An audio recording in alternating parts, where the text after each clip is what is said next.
Hello, everyone. Welcome to Popcast on the Rocks, episode 162. We're a podcast that talks about pop culture things that interest us, and sometimes there's whiskey. My name is John, and I'm joined as always by Andrea. How's it going? Good. It's gonna be a night of keeping us on our toes, as I may or may not have technical difficulties. We'll see. So this could hmm be fun. It could be a now you see me, now you don't kind of situation. So Okay. hi for now, maybe bye for later. Okay. Well, we'll wish for the best, and we ask for all of you to send your positive vibes this way and do the same, or the positive tech dance, whatever, that kind of thing. Okay, well, yeah, best of luck there. It's been a while since we've had to just do a show with your static image. So let's hope that that's stays a thing we don't have to do. Yes, Okay. otherwise, yes, you'll be treated to a glimpse of youthful Andrea. Hopefully I haven't changed too much that you're like, "Ooh, Youth. how many how many years ago was that taken?" Yeah, time starts to like compress in this, there's less difference as time moves Yeah. on. It's one thing if you're 20 and you share a picture when you're 15, there's probably a difference. But if you're 25 to 30, 30 to 35, it's you know, probably not big. Yeah, there's a reason that, you don't have to get your passport as often or, get your ID Yeah. changed as often because yeah, you just kinda stop with the big changes. So Yeah. hopefully that holds true for me. hmm Well, speaking of passports or multi passes, if that's your name, I don't know, but we're going to be talking about The Fifth Element tonight, Mhm. starring Bruce Willis and Mila Jovovich. And yeah, it's from 1997. So Mhm. we're kind of hovering in this similar time frame as our last Daisy Chain movie, Armageddon. Yes. Yes. Yeah, we're digging like the late '90s, early 2000s vibe. hmm Yeah, So, yeah, childhood classics that I somehow missed. right. I was thinking about that because I remember you said now that it's like unfair. We got to pick some movie that I haven't seen and that you have or Yes. whatever. So Yes, we're getting all of my fresh reactions, and I mean, you're getting your rewatches because I yeah, know that, like, for some of these, you haven't seen them in quite a while, but hmm right, yes, I I'm coming at them with brand new eyes. right, yeah. Um, Brand new 25-year-old Andrea eyes. So we're getting Yes. Forever 25. yeah. So see, we'll have that later in the episode, The Fifth Element. We'll talk about that in spoilerific detail. That's our continuation of our sort of daisy chain of actors as we move through. We did take a break the other week just to cover the first two episodes of Shogun. And then, Mhm. so we're kind of, we're covering a multitude of topics here. But before all that sort of thing, we'll talk about our weeks. There's maybe one news story I want to throw in here quick that it could go on the anime podcast or this one, I guess. So depending on, I don't know, discussion or whatever, maybe it'll come up on the anime one too. But Okay. I pop that in here. And then we gotta kick everything off with our drink holidays. Yeah, we're keeping it pretty short and sweet. The end of March is pretty dry, post our first holiday, 3/17, St. Patrick's Day, something everybody's probably pretty familiar with, even if you don't partake. I did, and also we did prior to our last show. We were kind of really Yeah. stretching our drink holiday definitions to really include the Irish themed holiday. So now it's official, it's post, and I consider it technically part of our drink holidays. So if you're celebrating it, it's legit this time. Nice. Yeah. Something that is related just happened 5 days ago, 320 Bach Beer Day. I don't know that I've ever had a Bach. Really? What? Okay. I mean, I it's don't not know that like I a have. trendy thing. It's never been a Yeah. trendy thing as long as we've been drinking, I don't think. Mhm. But it's a like long running thing. I feel it's a staple. Yeah, I don't know that I've ever consciously been aware if Sure. I've, like, tried one. I know that I've never like, in my recent, brewery attendance, I haven't seen, like, a classification as a box, so, Okay. Yeah. I don't know that I Yeah. would've thought You're to gonna try notice it one. now. You're I gonna am, notice it I now. am. I'm gonna be, like, scouring what's on tap to see if anybody's got something. So, Hmm. if anybody has any good recommendations or knows of a Minnesota brewery who's doing a Bach, let me know because now I'm curious. Okay. But so obviously, I'm not partaking in that. I am, however, partaking in the easiest, broadest drink holiday that happened just yesterday, National Cocktail Day. Yeah. I'm I glad mean, that it we're encompasses like, a lot. yeah, we're so close to that one. That's good. I was hoping it was actually today, but well, would you fix yourself up? So I just threw together a random assortment of things that we had around the house, and I made what I'm calling the Ruby Rod. Oh, nice. Cool. Beautiful, beautiful ruby color. It's just vodka, club soda, Aperol, and a little bit of Chambord, Okay. basically just for the Cool. color. Sure. Fun. Well, we share one ingredient in our cocktail because I am also having a cocktail. All I like right, all your right. invention there. Mine is a Ooh, twist on a existing thing.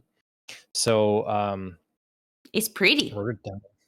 Yeah, it's supposed to have the original has a pineapple slice in it as well, or wedge, but I have foregone that uh, for foreseeing messes, abound with that on stream. So this is occasionally watch a YouTube channel. He's just a bartender, just prepares nonstop drinks, just goes through, I don't know what list he's got, just goes through them. It's hours, long, and there's no talking or anything. So it's kind of an ASMR thing. And it just Okay, says what the drink is and all the ingredients, and he just mixes them and all that. So this one's called Wicked Behavior Cocktail. okay. But that was kind of a cool name. But Yeah, being I changed up the so originally it's bourbon, elderflower liqueur, apparel, pineapple juice, lemon juice, and honey syrup. okay. I just We just finished all our bourbon. Literally, our bourbon. We are a bourbon-free household at the moment. So I use rye whiskey instead, and so I'm Okay. just calling it the rye behavior. Uh, Nice. WRY. Yeah. So, Yeah, nice. mhm. How is it? I'm gonna find out. Okay, live Yeah, and I use on a the different air. brand elderflower thing than they used, but I mean, I would hope that it's essentially the same. yeah, Cheers. yeah. Salud. It's good.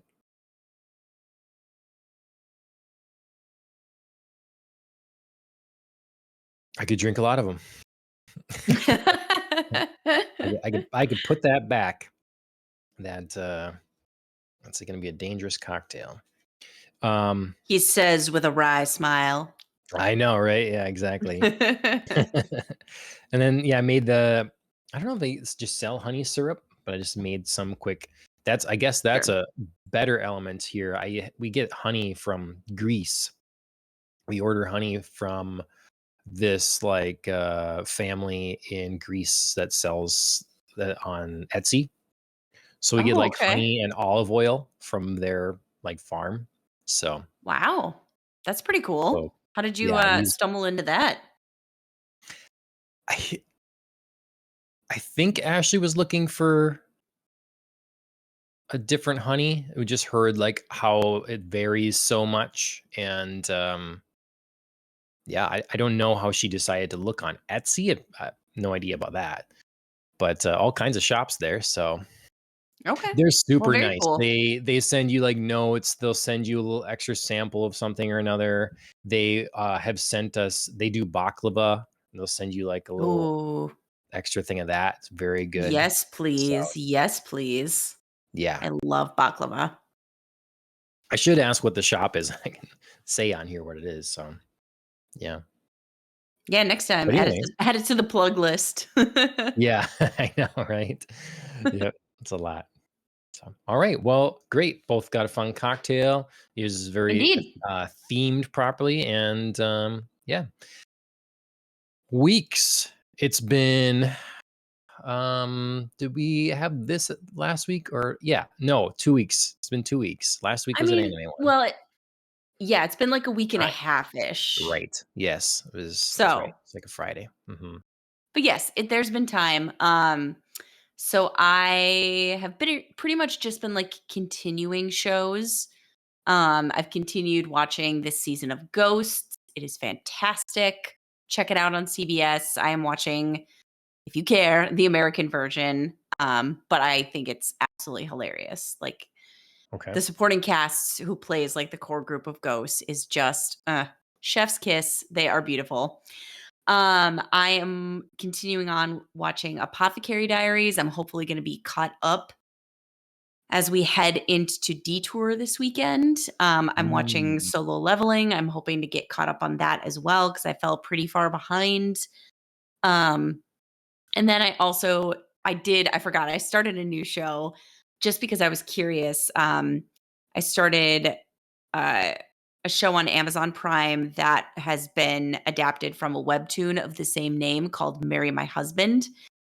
It okay. is a time travel.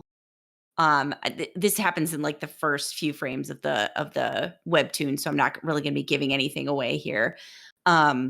But it's a time travel where we have our main character who dies and gets to go back 10 years and sort of like fix her life Mm, because hmm.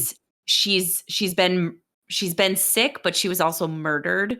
So now like she gets to go back and not only like hopefully avoid getting sick this time, but also fix her murderers who Okay. happen to be her husband and her best friend. Oh. So It sounds really familiar. I don't know if you or someone's told me about it. It feels like. Um, yes, yes. I started reading it quite a while ago and it just wrapped up all of its. I feel like all webtoons now have like afterwards side episodes, like extra bonus, like, and then they have like the finale. So it just finally wrapped up like the actual actual end of okay. all of this. So yeah, so Uh, Amazon Prime is doing this one. And so far, it's, I mean, sticking pretty literally to the webtoon plot. I'm about 4 episodes in, and it's like pretty faithful. And I don't know if I like that or not. I kind of want them to maybe start taking a little bit of creative license hmm. somewhere soon here. You didn't enjoy the original enough, or like you just want to be surprised? I just want to be a little surprised. Like, I think Okay. they're doing a really good job with the material. And I think like the casting has been really excellent and like again faithful to how I would envision the characters translating from a webcomic to the screen. But yeah, I want a little bit of creativity. I want a little bit of surprise here. I'm finding that it's just not enough to just transfer it to the screen. Okay. Like I think I might kind of Um. lose interest here if they're not going to do something Oh. original soon. In the YouTube chat, Tyler James says shells Hmm. box from shells. Oh, God. I may have had that. I'm sure I Huh. have. As I've done the tour there. Yeah, same, and they sponsored, like, a Shell's Night at Gustavus however many years ago, probably only 3 out that I went to college, Yeah. definitely, within the last few years. Mm. I'm sure no, I'm sure I've tried that. I don't know that I thought of that. Okay. Good Yeah. call. Okay, so this show, Marry My Husband, Sorry, I'm Amazon, looking it up now because I wanna see if you if there's, like, recognize a the bottle. label. Yeah, exactly. Oh, yeah. Yeah, I bet I've had this. I mean, it's probably been since that, like, sponsored night at Gustavus that I would have tried it, but the bottle looks vaguely familiar, so I'm guessing I Yeah. will. Well, the only time I have a shells is if I go there or an Oktoberfest. Yep. Yep. About it. That makes sense. They apparently have a whole, like, Bach fest. So, Oh. some people out there are probably pretty cranky that I don't seem to know Yeah. or have remembered trying a Bach beer. Yeah. So, yeah, it's got its devotees. Mhm. So maybe I need to be giving this a second look here. Better get into it. Yep. Um, okay, Marry My Husband, Amazon. Yeah, You have it's to let me know good. if it's like if it ends up being really good, if it's worth it or Yeah. Yeah, it's good. It's just like, yeah, I need a little bit of like original spark here. I need a little something cuz like coming from the webtoon like you'd think that the familiarity would be comforting and it is. I like that it's like the same essential elements. I just kind of want some twists. I want some Hmm, surprises. I want something that makes it feel fresh. okay. So you'd mentioned some anime, you're hoping to be caught up on Mhm. Apothecary Diaries and Solo Leveling. Are you watching still Delicious in Dungeon? Yes, I am caught up on that. I should have said that. Okay. Okay. I will try to get caught up on something. I don't know. I don't know how far behind I am on these things. Solo Leveling I have not started, though I thought about it. Are they like 8 episodes in or something, maybe? There are a couple more, I think. I think the best I could do is It's get caught up on Apothecary, probably. sure. Um, I think what's nice about solo leveling is everything's going so much faster than um the webtoon. Like everything just Right. moves so much quicker. And I Yeah. really like that. It really solo leveling really needed that quick pacing because I Mhm. think we really enjoyed the story, but it was just like really long. It is up to 11 episodes Okay. subtitled. It's up to 9 dubbed. Okay. I heard someone say that they think we're really lucky this anime season. That's the closest we're gonna get to a season that contains a Barbenheimer in anime world, having Frieren Oh. and Apothecary Diaries Oh, both sure. simultaneously airing at once, different genres, both not your kind of standard popular genre shonen type of thing. So, yeah, I saw, Frieren was on tap at Detour, so I'm kinda mm, hoping to maybe that it's gonna be a time where it would work out to start it there because I haven't started it yet. sure. I keep I meaning to, and then I just haven't. Yeah, I'd like to have some time to really watch like 3 episodes at once because it's really just been basically one at a time. It's been pretty slow for me. Uh, Sure. but because once you watch a few episodes, I feel like you really start getting into it and it's continued to get better as it moves along, keeps kind of Mhm. picking up pace and everything. So yeah, I want to watch more of that for sure. Um, but Yeah, and we're way behind on Delicious in Dungeon, so Okay. we Yeah, shall see. I did, like, a quick binge of that, I think, before our last show and got all caught up and then just had the one to Okay, watch between. So, yeah. okay. So that one I'm good on, but I haven't really been able to watch a whole bunch else. You know, I see like you're obviously kind of crossing a lot of different genres where I'm just sort of like getting power caught up on anime right now. Yeah. Well, most of the anime stuff I'm watching is something I'm watching with Ashley as well. So it just takes a little more time on that. And then except for Free Run. So that's one that like I Sure. theoretically could go through faster now. But yeah, I really am in other categories this last week or so. I finished 007 Road to a Million on Amazon. The sort And of game show thing. It was like kind of iffy to start, and then I don't know, I just started really getting into it, and I okay. wanted to see how everybody did, and um, it was the cast, like some of them that you kind of laugh at or it's a little unbelievable, and then others that you really get behind and want them to do well, and like overall thoughts, it's well produced, the music is good. It's a very well done show. Ashley caught a little bit of it here and there. We kind of both agreed that maybe the issue was how quickly they go from thing to thing and jump from group to group. Yeah.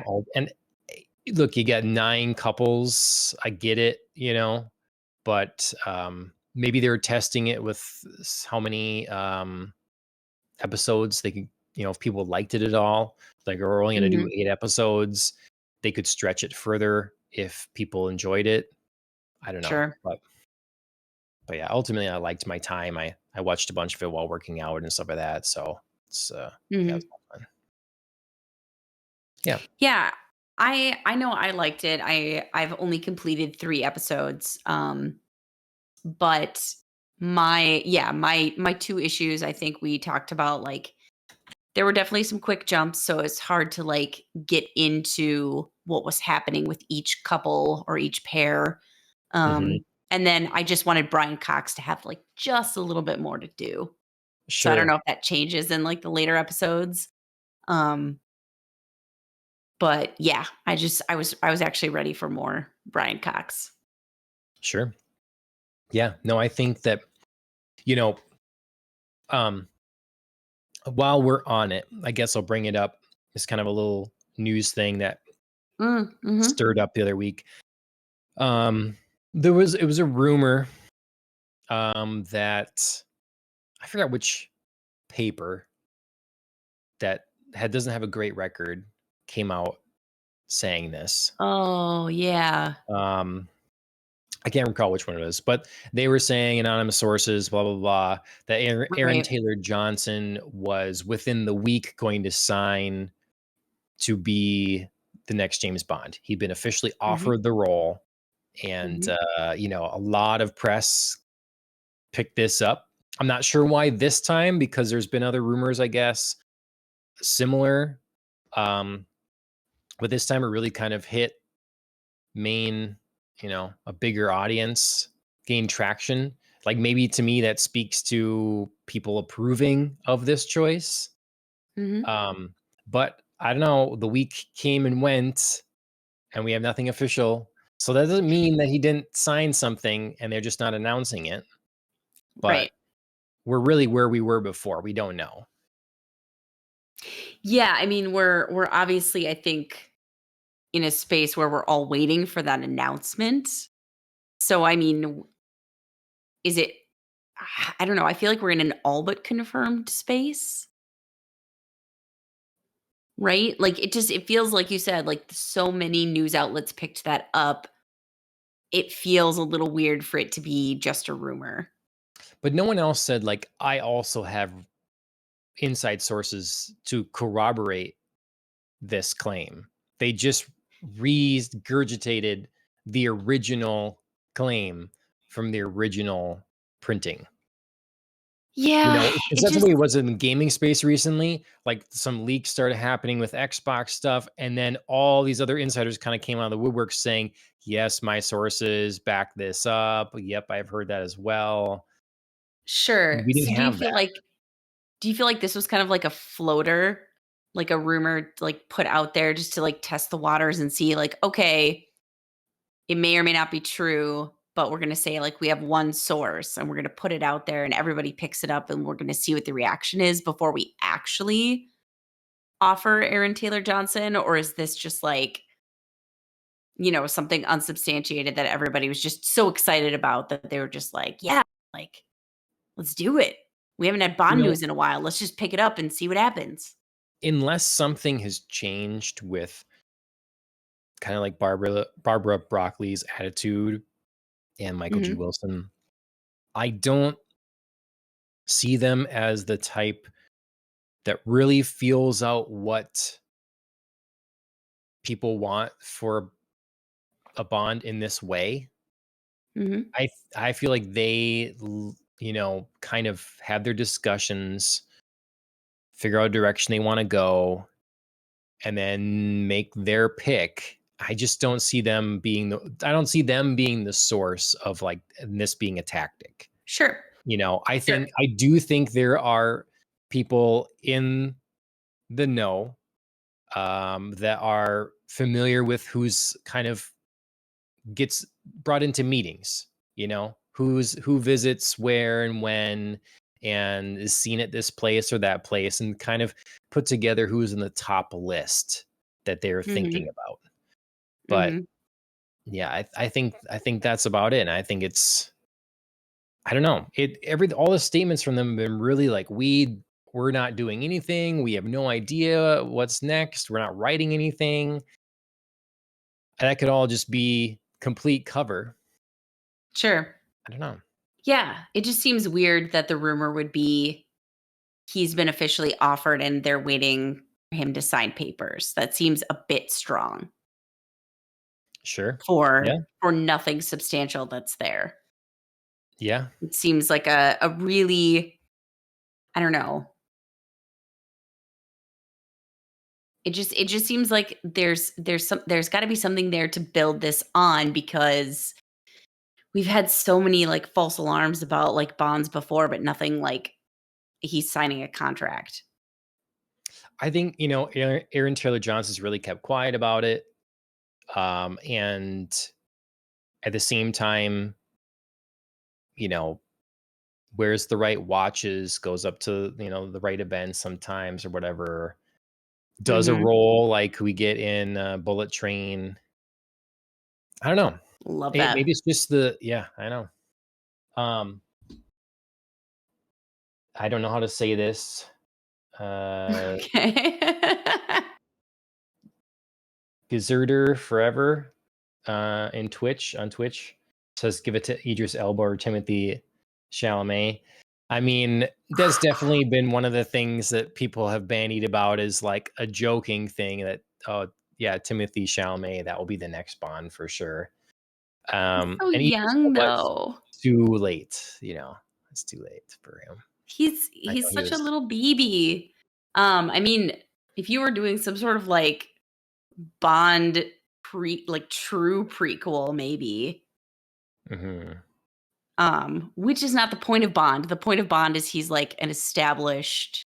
Do you know Yeah. what I mean? Like, even in, like, the very first few novels, he already feels like he's been established. Even if he doesn't have the experience, or, like, we haven't been with him the whole time, he still feels like he's been there a He's a while. veteran. He's a war vet. Yes. So, like, Yes. yeah, he's been through a lot already. He just is newer in the espionage business outside of Right. war times. Right. So the point is never really, like, Bond's origin stories, even though I know, like, we get, obviously with Daniel Craig, we got his origins as a double O. That feels different than Yeah. his, like, origins as a person, Yeah, and still not because in, like, the he already service felt either. older. Yeah, Yeah. exactly. He already felt still older at that point. So, yeah, you can't do Timothy Chalamet. I He's just got such little baby face. I can't ever picture it in the next 10 years even. No. He's just not the type for it. No. Idris Elba, I you could totally convince me. Absolutely. He could have some fun. We could be doing, like, an older Bond. like other types of like side stories as maybe he gets to the end of a career, or like what happens when Bond gets a little bit older but isn't like out of commission. I don't know. I think there's more to be told there. I think Idris Elba could do a wonderful job. Uh, Gizzarder Forever says Gen Z Bond. He does all his spying from TikTok and Instagram. Yeah, might be. Oh, that would certainly be an update for Bond, and would be opposite of the rumors, um, in which, Oh, they were with gonna go Nolan back. gonna Yeah. Mhm. reset and go back and, like, set them in The that time more period. unsubstantiated, just throwing stuff to, see what sticks. Look, I know where this I feel like I know where this comment comes from Gizzard or Forever. Um, there is a feeling of they're not going to do this right. Whatever they do next isn't going to be the right choice. That is It's gonna be definitely an wrong. error in the Bond community.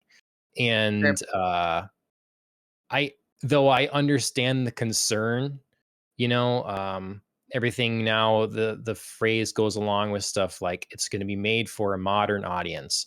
And everybody's like, well, maybe some things aren't made for whatever your idea of a modern audience is. Yeah, but I will say that I think over the course of the years, Michael Wilson and Barbara Broccoli have done a pretty good job of maintaining this franchise that could have Mhm, just gone away or could have totally bombed. I mean, you steer it into murky waters with The mhm, World Is Not Enough, and then you tactfully reboot.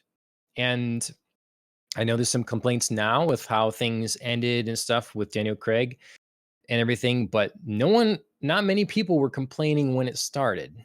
Like they were pretty mhm, happy and excited, and a lot of people yet now are still they were are Daniel Craig Bond fans. So mhm, I understand the concern, and I'm amongst those concerned, but I'm just saying, like, let's give it let's wait until we see, because they haven't really let us down horribly so far, in my opinion. mhm, Even if you don't like the ending of the last movie or some things about the last movie, which I understand, if you're a mhm, big Bond fan, not appreciating the last movie so much. I do get that. But I'm willing to give them a chance yet to see, and I'm also mhm. willing to think that, everybody's talking about these rumors, y they could just not do more. I know I said Yeah, Bond will return, but they're not spring chickens anymore. I don't know who they plan to hand this off to.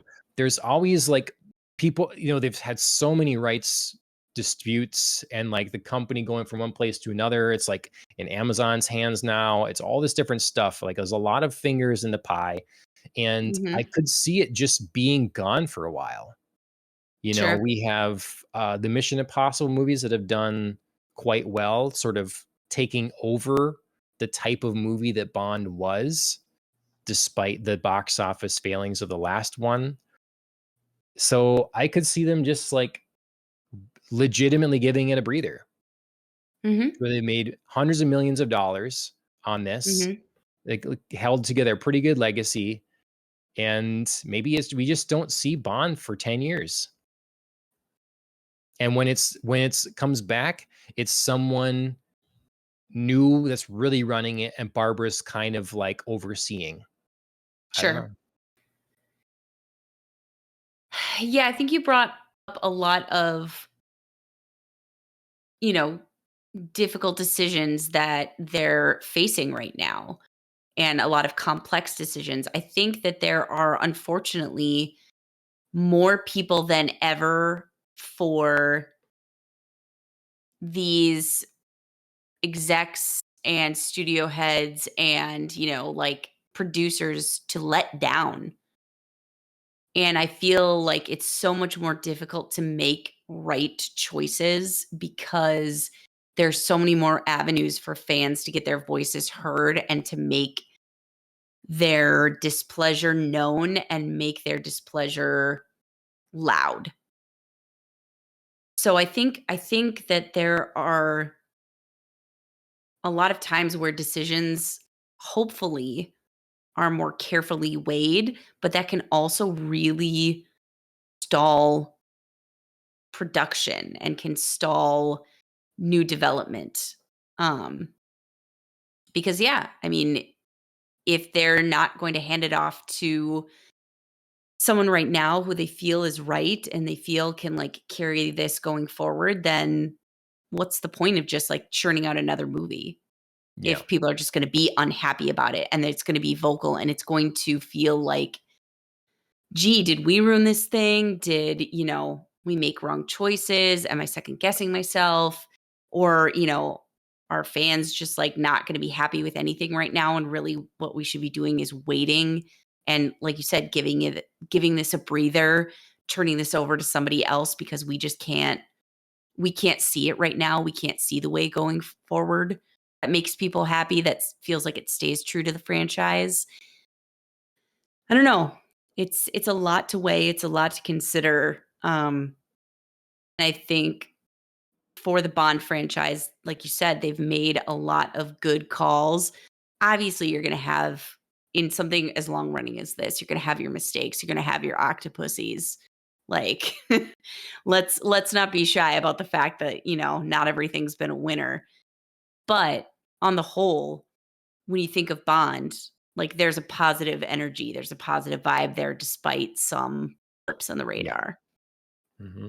So do you risk it and try to roll the dice again right now, or knowing that like if you do make the decisions that fans are going to be upset with, then you might be kind of more permanently tarnishing an image, or yeah, do you wait? Yeah. I don't know. Because yeah, I don't envy the position, because I No. think, back and forth, like what would I do? Um, I don't know. It's a tough call Well, because and it's a tough call not only for your bond, but for your franchise. Like yeah, they really painted themselves in a little bit of a corner with a very interesting conundrum for Daniel Craig's Bond, where they were talking about the world is getting smaller. There's less places for us to hide, to operate, to do the kind of yeah, things we do, which is an awesome question, and it lent real weight to these films. But if you're going to say that, then can you really move forward with a modern Bond and try to figure out like, okay, so how would we operate in the world of cell phones and recording devices everywhere? And, can we do disguises? Can we do, you know, flying under the radar? Is that yeah. really viable?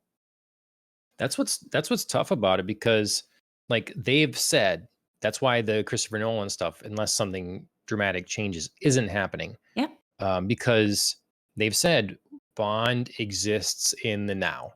Like Hmm. whenever that's part of what has made, in their mind, made Bond survive through the years. You got to keep the core things. You got to keep Bond Bond. He's more stagnant, but the world around him is what's now. Shifts. And Hmm. and to be able to recognize what that is in the moment is difficult. In a sense, we're all shaped by what's happening all the time.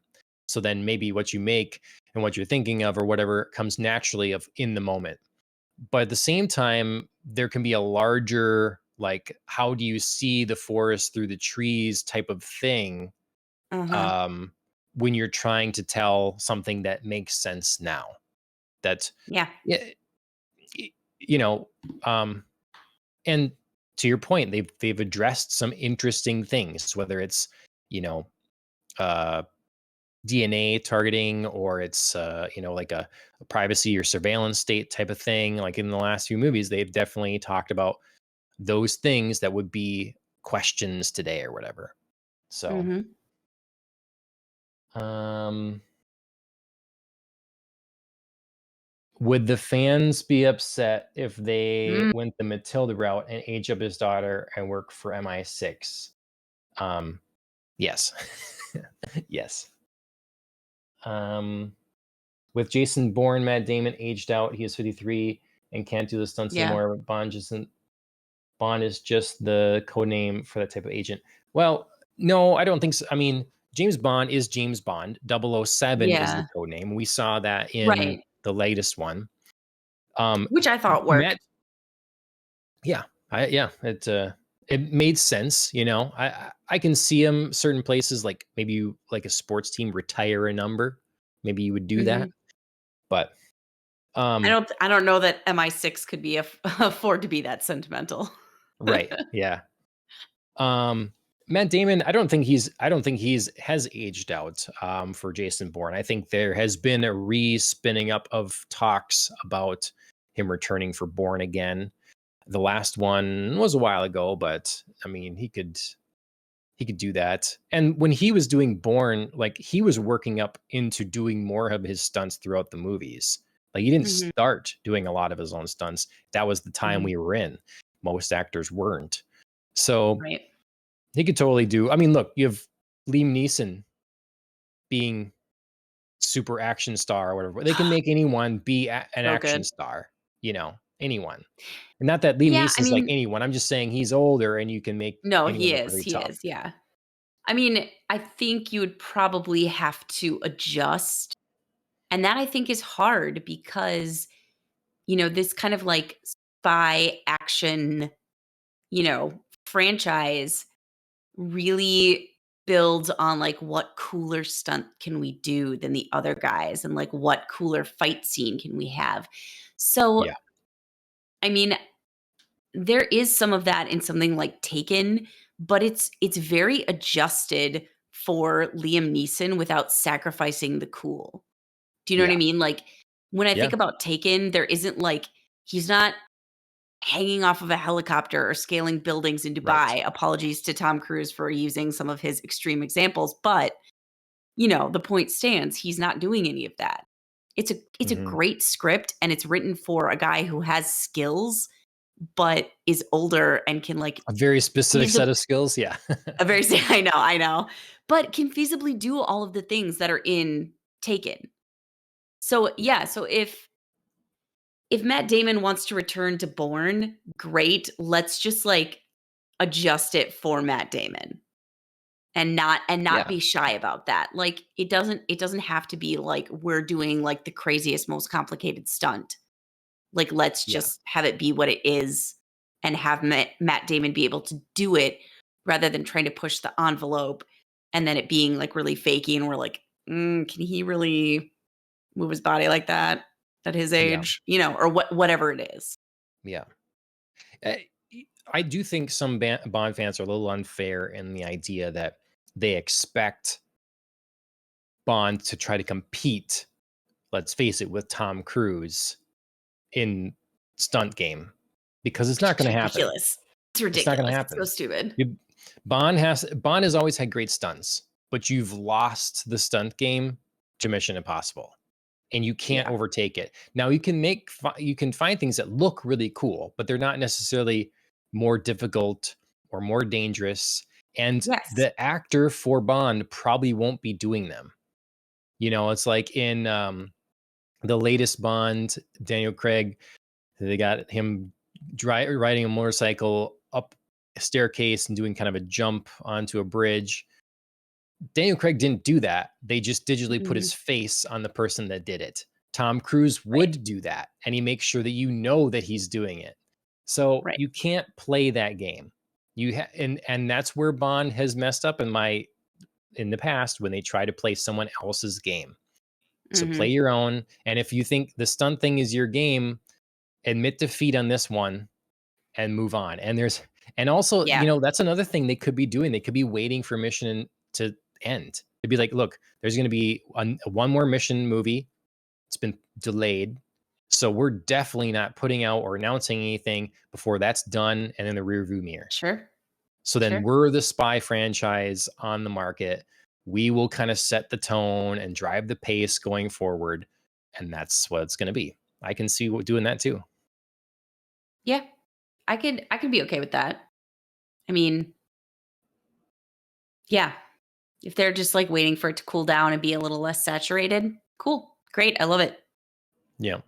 Also, I just want to throw out there, if any of this is true and Aaron Taylor Johnson is the next Bond, I'm with it. I agree with this decision. I like him. I like his acting. I think he could bring a very fun charisma to the role. Great. I 1,000% agree. I do think that's why it gained some extra traction, because it's a realistic pick. It is Yep. a pick that makes sense if you pay attention to him at all. The training ground he and like Keanu Reeves and other people go to for firearms and stuff, they put out a little YouTube short montage with Bond music and him doing his training stuff, because they're like on board too. Everybody's like on board, so Yeah. it's a good sign. It's a And good pick if I it's true. It is. He's the appropriate age. He's unique enough, like people, he doesn't look like he doesn't look like one of the other ones, but enough that it could be Bond, And yeah, I'm for it. I'm for it too. Okay. There's a tangent. Thank you, Tangent of the day. Gizzard Forever, for chiming in. Yeah, and we talked a lot about Mission Impossible already. I just want to say I'm rewatching the last one, basically kind of watching through it in by the acts or whatever in pieces, just to, I don't know, get another take on it. Sure. And then watching Physical 100 season 2. So season 1 was great. It was awesome on Netflix. And I'm excited season 2 is here. It's a reality show. It's a Korean reality show where they get the best, like they're testing what's the ultimate physique. And so they're Yes. they're bringing in bodybuilders, weightlifters, different martial artists, firefighters, military, all sorts of athletes, whatever, to compete. And it's a lot of fun. So I'm 3 episodes in on that. Okay. That's all the stuff there. Now, I'm not sure how to go to this exactly, other than say, Okay. they talk about the perfect physique from Physical 100. They sure make a big deal about Mila Jojovich's character being perfect. It's like, Yes, the perfect being. yeah. So yeah, The Fifth Element, Bruce Willis, Mila Jovovich. It's 1997, and it's Luc Besson. It's something that I guess he started writing in like middle school or high school, and just took years to sort of finish, and then finally got the money to make it. So Sweet. real sort of passion project of his. Gary Oldman is sort of our villain in here. It is a, all-star packed sort of thing. It is. It is Today is the anniversary of the fall of Sauron, and we have Bilbo Baggins himself in this movie. The So, Finder of the Ring. Yes. really quick, Gizzarder Forever says, is anything like Squid Games? Physical 100, they do kind of visually sort of tailor it around, it feels like they're inspired by Squid Games. The difference is this one's real. And I guess they did do a real version of Squid Games, didn't I was they? gonna I say they didn't see did, that. yeah. I didn't I see haven't that. either. This is I really prefer about to keep my Squid physical Games competitions. fictionalized. Yeah, yeah. This is about like how far can you run, how much can you lift, how strong are you, all that sort of thing. So, yeah. Anyways, Fifth Element. It's my probably really only second time seeing it, and your first time seeing Okay. it. You look Sorry, concerned by something, Andrea. I was. So I was looking on Netflix because I was trying to see how many seasons of that Squid Game reality competition show there were. And then they have like a 30-minute, in my opinion, super unnecessary, like making Squid Games, which is how like, ooh, we got inspired by the idea of Squid Games and we decided to make it a real, like, I don't need to waste 30 minutes of my life. I'm sure somebody somewhere thought, let's do it. And then they did it.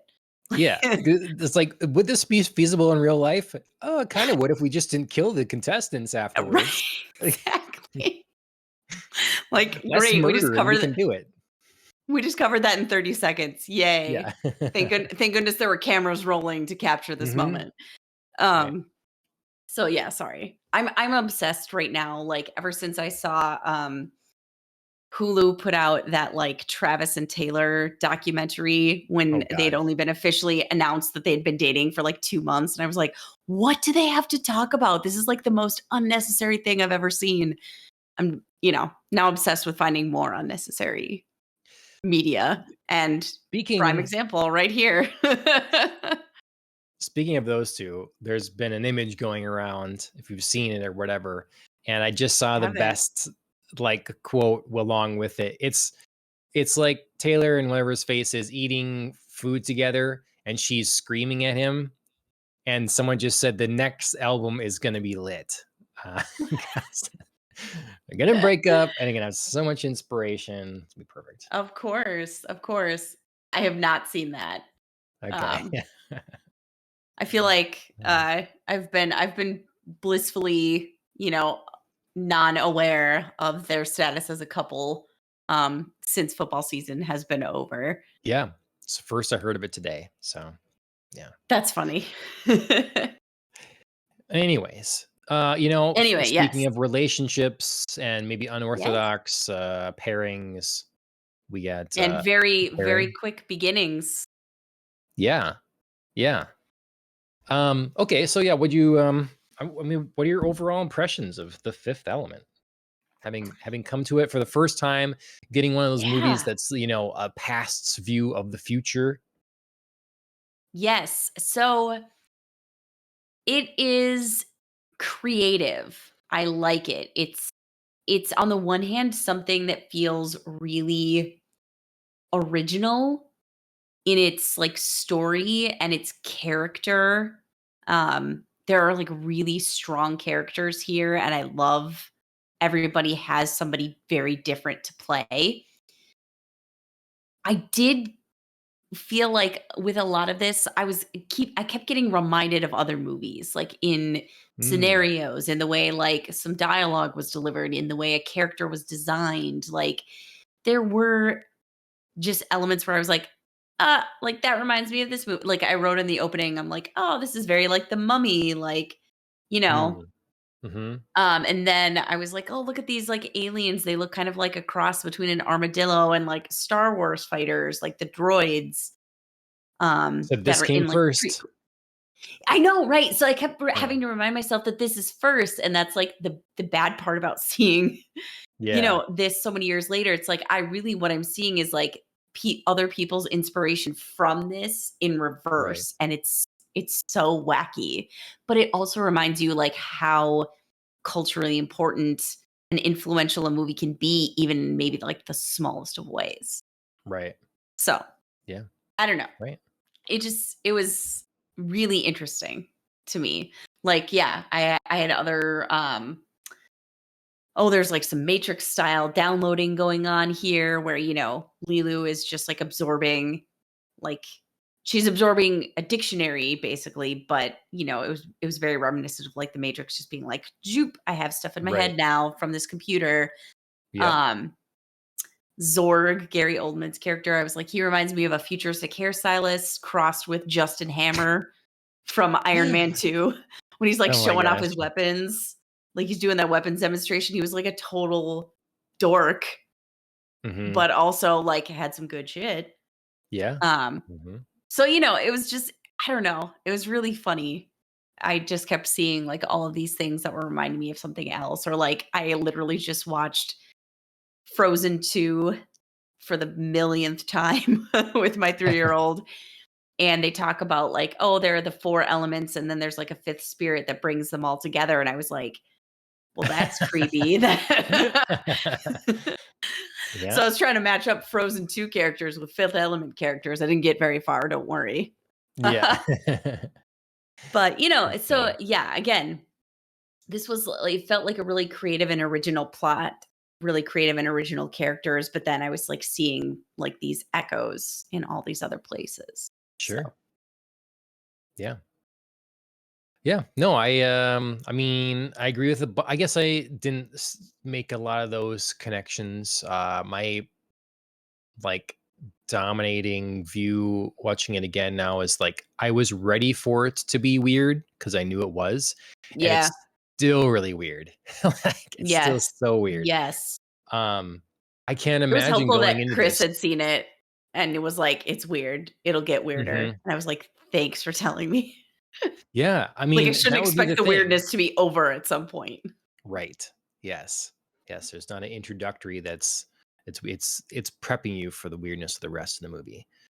Um, but it is really like you brought up The Matrix and something similar there. That's a movie that's heavily inspired by anime. And Mhm. this movie to me feels like a live action anime. It Yeah. it they don't pull back from the zany Chris Tucker's character is absolutely a mile a minute insanity. Yes, I love Um it. And the costume design there, I love Ruby Rod's looks. I love it. Even the like name is just it feels like an anime character. I Absolutely. I dislike a lot about him, but kept making me laugh at different times too. Mhm. Like his scream is just so intense and I love that. wow, that's really a scream, you know? And and yeah, he said something Well, along too. He accidentally shot the guy in the face and he's like, "Think he's gonna be okay?" No, he's not gonna be okay. So he's definitely great. He balances, I think, like, a very wacky sidekick role with a you would believe somebody with 0 experience, but who's, like, used to narrating his entire life would be doing these things. Like, he would still be mhm. like, "What am I doing? Is anybody out there? Like, oh, I hear these people. Oh, now I gotta go over here." Like Corbin, like he like latches onto Corbin as like a life raft of like, if I Yeah. just stay with Corbin, like I'm gonna get out of here. Yep. And then yeah, yeah. So he to me was actually while being wild and zany, also really believable for the stressful situation that he was in. Sure. Um, I I still I not that I want a sequel to this. There should not be a sequel to this. But I know people had Mhm. brought up before like a sequel or whatever, some time ago. If there was going to be one, it would make perfect sense to have Studio Trigger make an anime sequel because it would fit into that Sure. vibe right away. I can see the crazy character designs and the zany dialogue and like put the characters right in your face and again, I don't Yeah. want that. I I'm just saying again, this is the kind of thing that this reminds me, anime and live action. Yeah, I mean, I think it would make a lot of sense to do an anime if there ever were to be a sequel. I don't like the idea of a live action sequel No. because I just don't feel like you could be this creative and this like campy and like I feel like there would be too much of a need for effects to be too realistic and I like that they're not in this. I don't know, it Mhm. somehow works with like everything just being kind of, like, wacky and weird and, like, nothing like, only the very basic elements of this plot make sense. Like, there's not a whole bunch here that's, like, hyper realistic and, like, "Oh, of course, like, A to B to Z to" whatever. It's, like, A to X to 2 to, you know, zeta. Like, I don't know what's happening, but it all sort of, like, gels together and sort of works in this basic save the world plot. But it's not like each scene jumps like one to the next logically. Do you know I what I'm trying to mean, say? well, Like there's not a whole lot of complicated plot and what is no, there it's simple. doesn't always tie together. Like I'm not always quite positive like these evil shape-shifting aliens, the Mangalores, I'm not exactly sure what their goal is. You know what I Well, mean? yeah, that's the complicate. So, to my understanding with that is they would have been working for Gary Oldman, and then they failed him, and he only gave them like they thought they should uphold his end of the deal, give them weapons, He didn't. He only gave him one crate and then tried to blow them all up because he didn't tell him about the red button. So their goal is payback to Gary Oldman.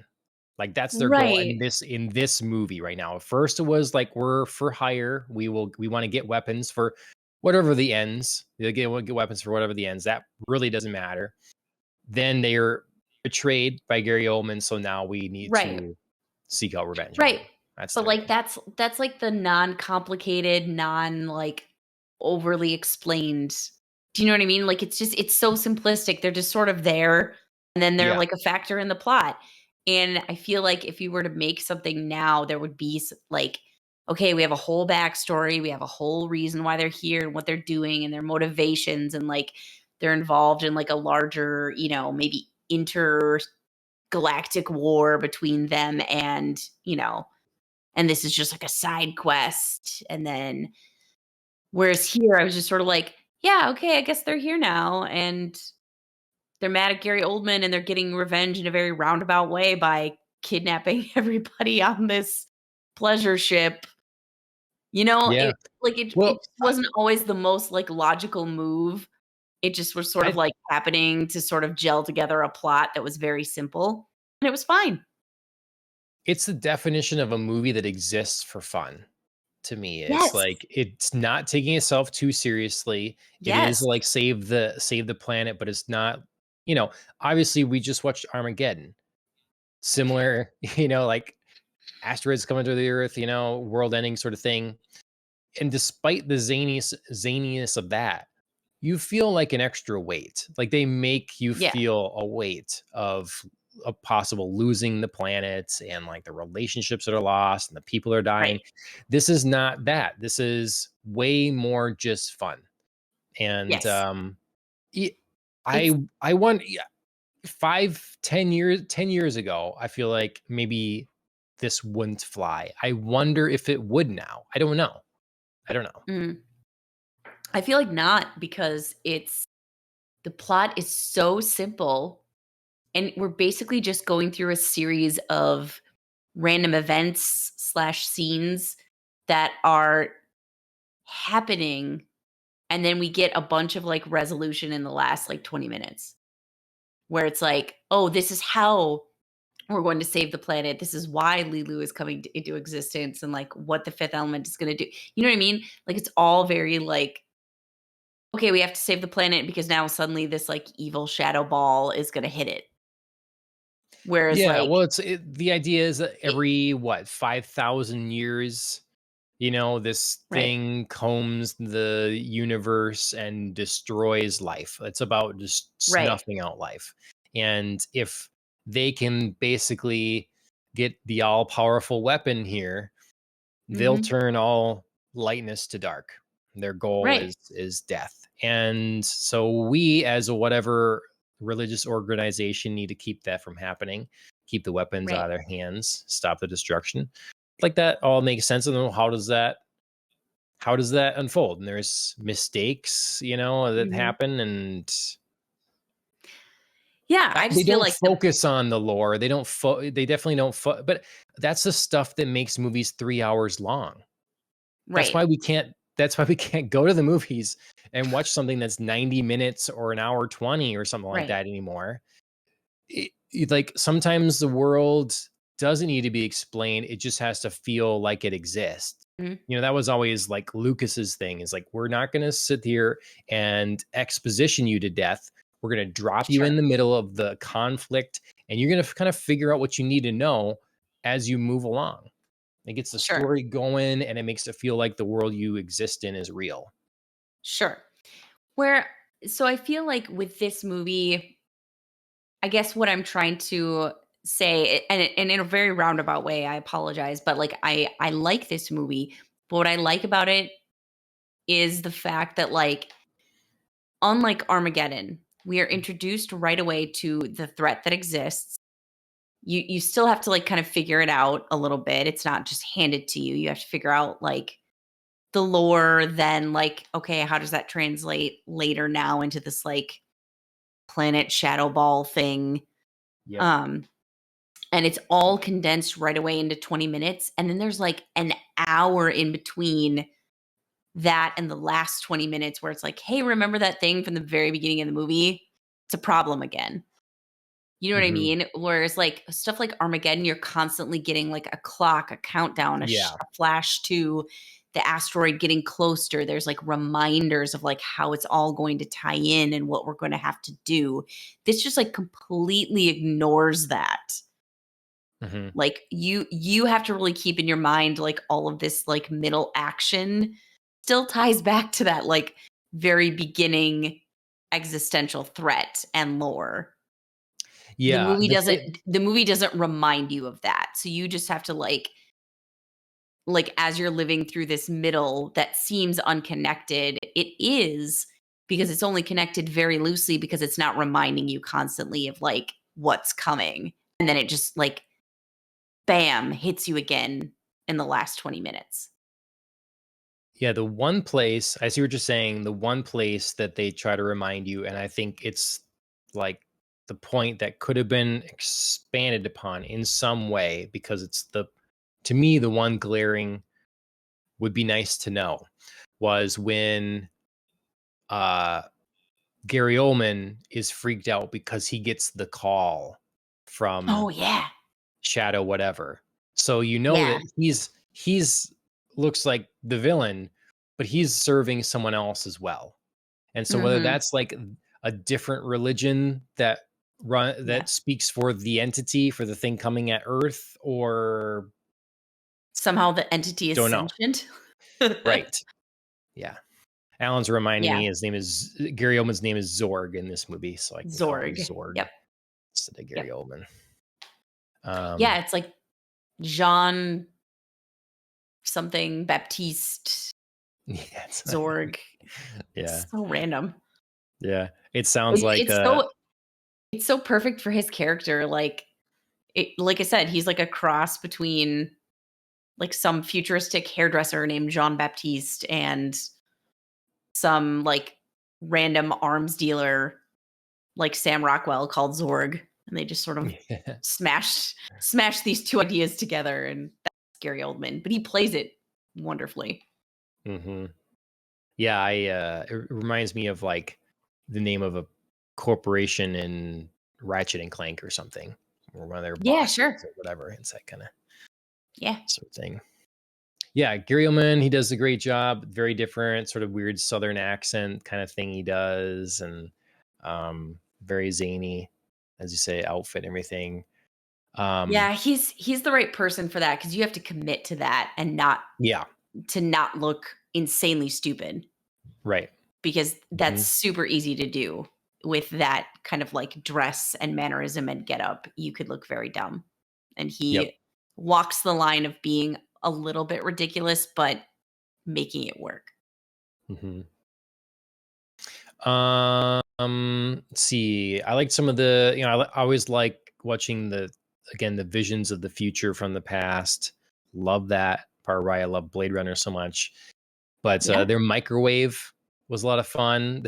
Like whatever it is, you just like shut it and then you open it up and it had like a big turkey meal ready to go. It looked really good. It's like, oh, Yeah, that love that. That would sounds save me a good. lot of Okay. time.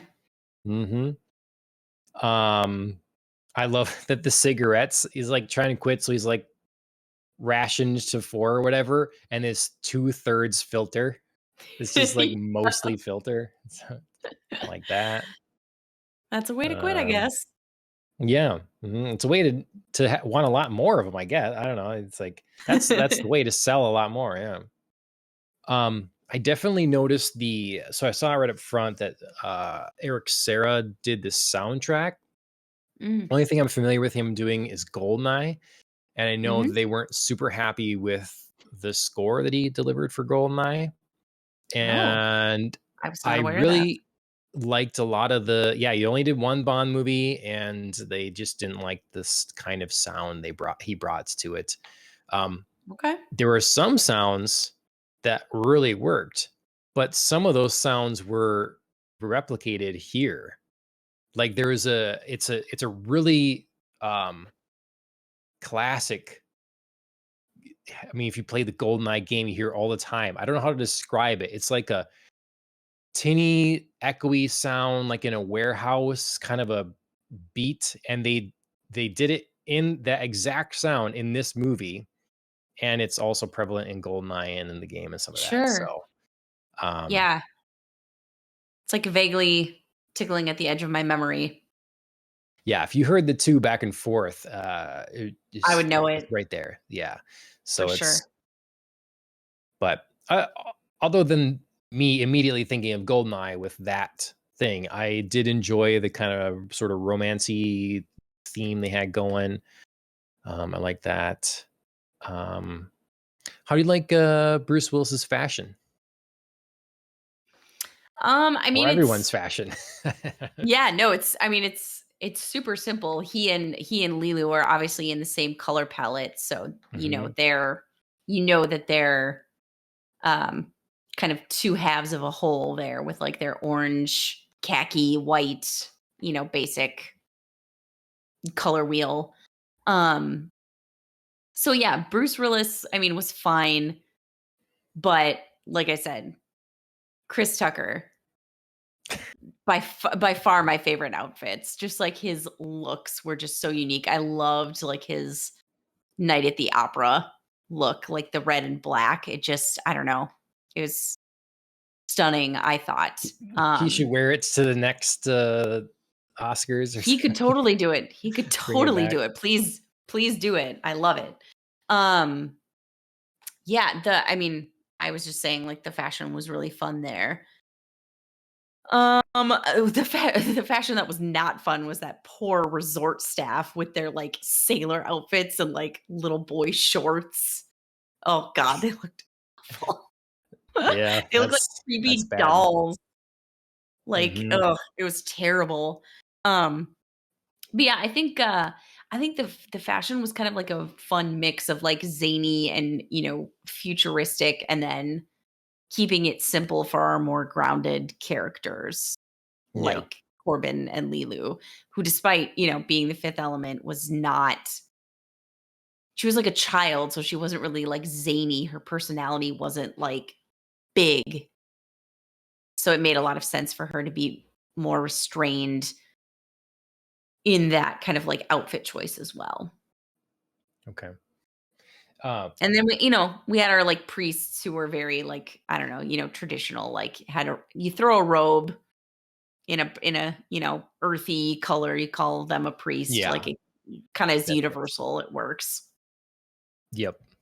Yeah, it's, I mean, Lilu's opening outfit is pretty iconic. You know, if you think about things Mhm. that last or movies or made impressions, like that definitely was the thing that, um, you I'm know, sure it would. people were familiar with, have cosplay as, all that sort of thing. Despite the movie, like, think being kind of a cult hit, did better worldwide than locally, but Yeah. domestically. Um, because there forever says, was it ever explained why Lilu didn't reveal her true identity slash form to Bruce Willis's character? I mean, they had sex at the end. I'm thinking he would want to know. So, what is the? I mean, what is the true form? Because to me, isn't this kind of it? Because I know there's a different form, but this is like how the DNA was set to be reproduced. So, I mean, the machine is designed to reproduce the organism that's there. Or am I Yeah. misinterpreting that somehow? Yeah, that I I feel mean, like that was no, I was just gonna say, like, that was a point where I was a little confused on, like, if this was meant to happen or not. right. Like Yeah. was this sort of like we just sort of happy accidented this into working, and this is just kind of how it played out? Or was this like one of those things it's like mysteriously meant to be, and like how these accidents happen makes it so, and so it's, I don't Yeah. know. It was Hmm. no, sorry, go ahead. Or did they take the form of the planet that they're the life form on Right. the planet that they're trying to say. Like, is the giant robot-y battle droid sort of thing, is that their real form, or is that just a suit? It's an armor Right. suit. Right. Um, and do you but do they have the ability to, wherever they go, to look like whoever they're going, whatever population they're at now? Yeah. Because Well, and I mean, Lilu needed Bruce Willis. If she was a big robot thing, wouldn't have worked. they said like, "Hey, we have just like a couple of cells." So really that would mean like cells can be adapted, molded. There was a lot of like extra input by this lab or whatever, research unit that was like Yeah. creating mm, you know, I don't know. That was just like kind of like a brushed over area of the movie that if you thought about it as we're clearly doing right now, if you think about it too hard, doesn't really make a whole lot of like sense in the terms of what is her true form Zerder or says he thinks the true form is the big alien battle droid thing okay. with spikes. I mean, I was inclined to think maybe. that's a suit. Well, and also they're very unclear as to like they're very unclear as to like what the fifth element is supposed to be. Do you know what I mean? Like it's like in the drawings, it's human shaped. At the Right. end, where they're like showing like the or I actually I don't remember if it's the end, but it's in one part of the movie where they're like showing the figure in the center, surrounded by all the Right. element That's true. stones. Yeah. It's human shaped, and I don't know if that's like on purpose or if it's like because it was like drawn by the priests who could only maybe conceive of the fifth element being a human being, or it was just like the easiest way to represent what they didn't know. Yeah. Right. I just was sort of Mhm. unclear on what the fifth element was really supposed to be. And then I thought it just sort of happened that it was Lilu. I mean, it's supposed to be the perfect being, and it's like alive for, a very long time. The question is, like, is there a, but see, I like this. It makes me ask questions of the lore. And yes, the lore is, Mhm. I'm not getting answers there, but to me, that's just means it's something interesting. And again, in a singular movie, I don't expect the answers for all the lore, and I can Sure. go along for the ride without having them. Um, He says Adrian Brody caught so much flack for his sex scene in Splice. I think Bruce got let off the hook. I didn't see Splice. I haven't I've heard either. mixed things. I've heard mixed things. Should we watch Um, Splice? Also, okay, so also speaking of Bruce Willis's sex scene, definitely reminded me of the end of a Bond movie where, Oh yeah, Bond and a girl are doing it in a and, rocket or right, right, and M's trying to come get a debriefing and somebody's yep. like, "Oh, no, I can't, Bond." Um, but their sex scene was definitely not my favorite. Ruby Rods. That whole, like, takeoff, that was hilarious. That was pretty I was funny. cracking up the whole time with, like, the dialogue split between, like, the people getting ready for takeoff, the pilot, Ruby Rod, Zorg, like, Yep, just I was having a ball with that. That was really fun. it was good. It was good. So, anyway, that's Well, in I'll my opinion, the better sex scene of this sure. movie. Yeah. Um.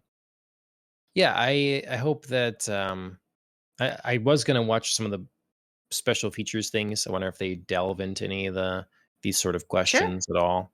That would be fun to know. Or even if there was like a lore book, making of, I love that kind of thing where you can Mhm. expand and find the extra answers to, because I feel like given how long the story was to write, sort of passion project thing, I feel like those answers are there. Yeah. That's to me what matters. Like, are the answers there? Does it all make sense? If you don't have any of those answers, then that's a problem. But you don't have to give them all to us in the thing, you know. Mhm. Um, there's lots of homages too, like you saw some things that happened in the future, that took from this more, but then we had the Princess Leia buns, Yep. the lady, that was fun. Um, I like the idea of like your favorite takeout place just flying up to your I apartment or love that something, right? too. Kind of sitting That dying in there right there. And Yes, I could totally be in for something like that. It was much more fun to me than just like a futuristic McDonald's. Even though it was like funny and recognizable for an audience, you know what I mean? It also Mhm. was just sort of like, that's just like McDonald's in the future. Like having somebody like fly up to your like apartment and cook for you, Yeah. that to me is like a little bit more inventive, a little bit more, creative when thinking about the future than just like Yeah. I'm futuristic sure they got money McDonald's. from Yeah. McDonald's to put in there. So, And like but and like yes. I wrote in my notes, like I said, it's easily recognizable for the audience. It's like a funny haha moment, like, McDonald's is in the future. Hmm. But, as more of like if I was putting on like some sort of highbrow critic hat, I was like, I'm a little let down by the lack of imagination there. Yep. But this film definitely made up for it in other areas. I was just sort of Mhm. like, McDonald's. So, what other thoughts do we have on the technology or relationships, acting? What have you not mentioned that you want to? Like, overall, like I enjoy the movie a lot. As long as you embrace the zaniness, it's just Yes. the definition of a fun movie. Just go with it, and I don't know. Yeah, yeah, you definitely have to, like you said, embrace the weirdness, and just like know if you're looking for like realism or, groundedness, like you can't do that in this movie. You're not going to Yeah, enjoy it. Um the only other thing I do want to say is, I was sort of like meh about a lot of like the cityscapes, flying cars in the beginning where Bruce Willis is, driving his taxi around and whatever. That was all sort of very meh to me. The one time that I really thought, wow, this looks gorgeous and I would love to like have some better technology applied to this is when they were taking off for the like floaton, you know, resort or whatever, and they're like taking off on the initial flight leaving the city, and they pulled back into this like wide cityscape. oh, yeah. And Great. Yeah, I yeah. thought, wow, that is some amazing visuals right there. I would love to like delve into that. Mhm. Yeah. There's just something told Phil about it before. There's just something, like, in me that though I think it's probably horrible for the human soul, there's a attraction to this idea of a giant hive of a city that's just Mega city. unimaginable in scale and just Mhm. endless, and the scope and scale of that. Yeah. I don't know, there's something interesting about that, It but yeah, so always that that sort of was shot was impressive. Yes, yeah, I thought it was really gorgeous, and, like, the effect was very realistic without being, like, hyper realistic Yeah. and jarring out of tone with this movie. Um, yeah, no, I was just gonna, like, say to your point, like, I think that's why something like the planet of Coruscant in Star Wars is fascinating because it's, like, one Yeah. city. Like, the Yeah. entire planet is the city, and it's like, how Right. would you even do that? Right. So, yeah. Yep.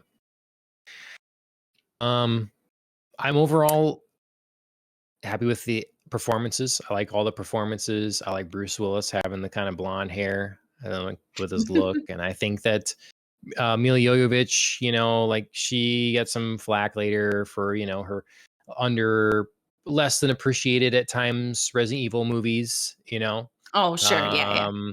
that she does a really good job here. And I read too that the director Luke came up with the language that she spoke, Mhm. and then Mila can speak 4 languages, so she like caught on real fast, and they started like writing back and forth in the language. And by the time it's done, they could just have the conversations in it, and so it's a real language with about 100 words, and Mhm. yeah, so that was cool addition and like dedication. She was only like 20 when they shot it or something like that. So really dedication to making this and making it cool.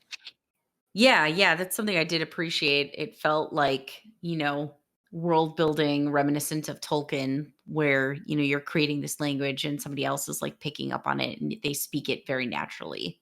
I thought she did an excellent job with that. Yep. And yeah, now knowing that she speaks that many languages, hardly surprising that she would be that good at picking up another one like this one. Yep. Um, what else? Anything else? Anything for you? Not really. Just there was a number of funny moments. I thought it's like really the guy is not going to notice the The bug with the cockroach. camera just like coming right up to him. It's like, wow, Well, and that's the transmitter, like, on its back like a little friggin' yeah, it's satellite. yeah, that was funny. Oh god. Yeah, Alan says multi-pass. Yeah, all those little comedic elements they worked for me. She's saying her name, she's saying it's multi-pass. She came Yeah. across as very endearing, and earnest, and did a good job of like the puppy eyes, like help me kind of getting an idea from the sign in the back of his cab and stuff. So yeah, I Yeah. like and Ian Holm. He's always that like kind of theatrical fella, and he Yes. did his part well with that. So yeah. I wanted to watch Rush Hour again and more Bruce Willis movies and Resident Evil. I like it just definitely felt like there's more movies I need to watch now that come off of this Yeah. because like I'd love to there's despite their issues, there's one of the Resident Evil movies I actually really like despite everything.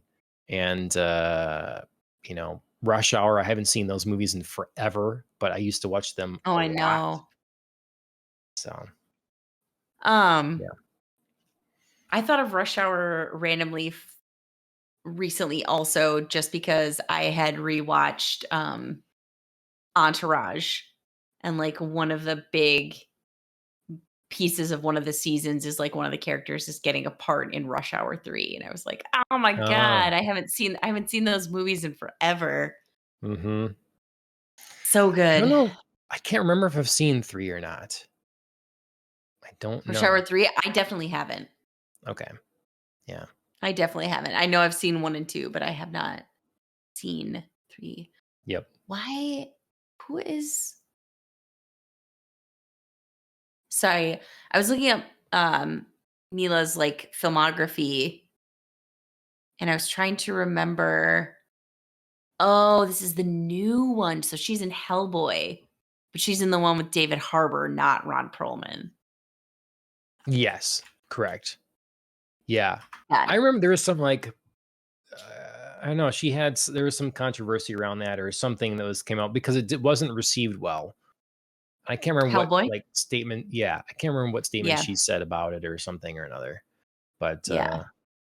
yeah, that was a mistake there. I think didn't have Guillermo del Toro back, Mhm. and that didn't need to happen. So Yeah. Yeah. 'Cause, yeah, I I definitely saw Hellboy at first and was like, "How did I miss her in Hellboy?" Because I love those movies, but yeah, no, that would make sense that she's in the new one. yeah, Anyway, yeah, sidetracking us once again. no worries. Yeah, Fifth Element. I like it. I liked it back when I first saw it. I still like it. I think it's a lot of fun. Has a lot of heart, and they definitely don't make them like that anymore. Um, yeah, No, they don't. But it was a lot of fun to watch this. It was a lot of fun to kind of be brought back to this, like, zany sci-fi era. I feel like Hmm. there's kind of a string of movies similar, not similar to, like, this plot-wise, but, like, the way that they're made, the way that they're, like, exploring space, other races, how we would relate to them, threats near and dear to home, and, like, Hmm. more extraterrestrial. And, Independence Day. I yeah, yeah. So, yeah, so, I mean, it's just fun to, like, get back to this kinda, like, zaniness and these, like, this there's a hallmark, I think, of this era and the, like, technological advances that are and aren't present that you can just sort of pick up on era-wise. Hmm. So it's been fun to stay in this, like, time zone. Yeah. Yep. Well, the question is, where do we go next? So again, for those that are unfamiliar, we've been doing a daisy chain sort of thing between Mhm. films. Take an actor, watch one of their movies, and then follow that actor to another one, and then pick another actor in that, watch another of their movies, on and on and on and on. And we started this whole thing with Nicolas Cage. Yep. So, um, where do we want to go from here? I know Yeah, I we talked mean, about some stuff before. I know we talked about like getting to, but like what do you feel like now after watching this and the actors we've just witnessed on screen? Is there anything that stood out like, ah, God, I wish I could watch this now? Because you're supposed to pick something that I maybe probably haven't seen. very true, very true. I do feel like, I mean, we've had our Bruce Willis, so I feel like as much as I would love to do some more Bruce Willis movies because I forgot how funny he is, um, I feel like we have to pick somebody else. So I feel like we have to go for, like, a Chris Tucker, Ian Holm, Gary Oldman. Um, I feel like Mila Jovovich. Like, we have to go one of these routes. So Well, I will be thinking on it. okay. Gazerter says Ultraviolet with Mila I just Jovovich. thought of that. I'd always wanted to watch that and never did. Yeah, I've never seen it either. It feels like another anime inspired ish thing. Mhm. Yeah, I never got to. I don't think I ever saw that one either. But I don't know that it was supposed to be very good. But I might like it. Yeah, I don't remember that it got, like, yeah, it's pretty low. It's pretty Really, low on pretty much any rating system you wanna go on. Which I Frankie do is remember. in. Frankie's in Twitch chat with like a crying emoji. I don't know why. I don't understand why. But I don't want you to cry, Frankie. But Frankie likes the idea of Ultraviolet as well. Okay. So yeah, things to think of. I did want. Ideally I wanted to find our way to Mad Max in a few weeks so we could get Mad Max movies going for Right. um Furiosa, but doesn't work out, doesn't work Well, out. yep, and we'll see. I mean, we have had some, like, kind of surprising, um we've had some surprising crosses and, like, people being, things together. Because I think we were trying at one point deliberately to get to Gangs of New York, Yes, and we were right. finding some, like, interesting ways that people were crossing over, Mhm. so, yeah. I'd still like that's why I don't like to plan it out because I do appreciate the watching the movie and I want to see something from this person now. It's hard to do this Yeah. and plan it out. It feels unorganic and not right. Yeah. So Yep, I get you. Alan I think says it'd be Zoolander. yes, I forgot she was in that, but the second he said it, yes, absolutely. Um, yeah, that would be, I mean, a lot of this would be really fun. There, Zerder says Gary Oldman to Dark Knight to Tom Hardy, Mad Max, to Furiosa. Done. See? Look at how we did that. Yeah. Oh my gosh. That's an oldie. Dazed and Confused for Mila Mila? Oh, really? Yo Okay. Jovovich, I Dazed and Confused. I haven't seen that one. Ooh, that's old school. Oh, that's a good one. Yeah, Is she the she doesn't have, star? like S yeah, I mean, she's very prominent in it, yes. Okay. So, yeah, I mean, that she doesn't have, like, the widest filmography, I think, or, like, Right. things that, she's in Yeah. a lot, but there's some of the key things that she's been in. Oh, man, Frankie is asking, I think, what Zoolander's about. Oh, boy. You gotta go watch Zoolander, Frankie. Oh.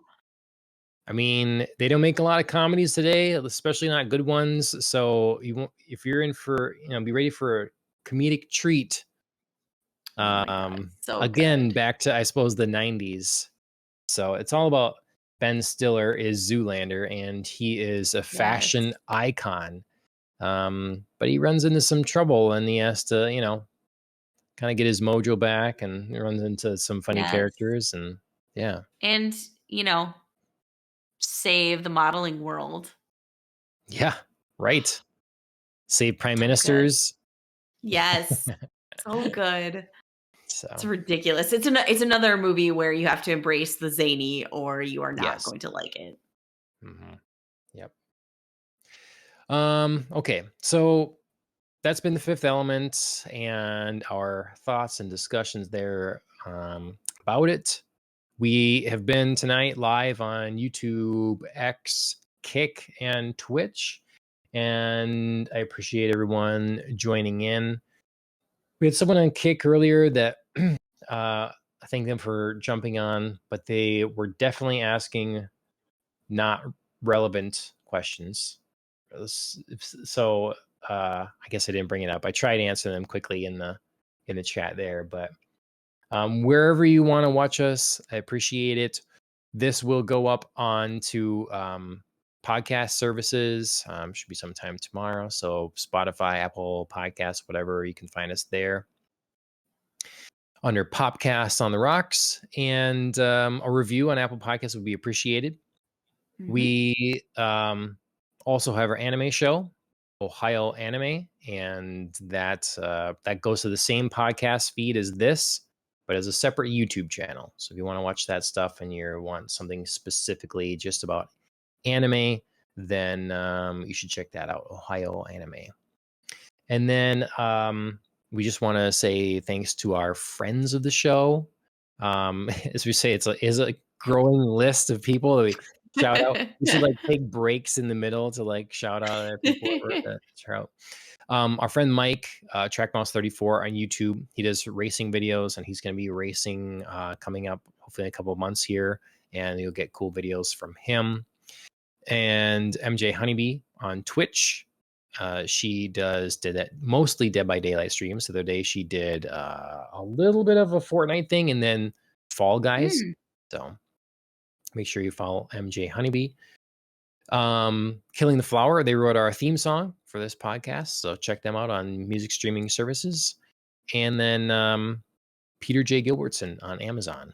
He has books that are like $2, and they're science fiction and horror short stories collected, and they're a lot of fun to read. So you should check those out.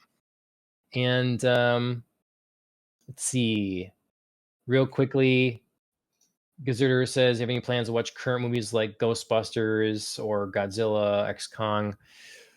We don't get to a lot of brand new in theaters movies these days. Maybe that will happen coming up in the future.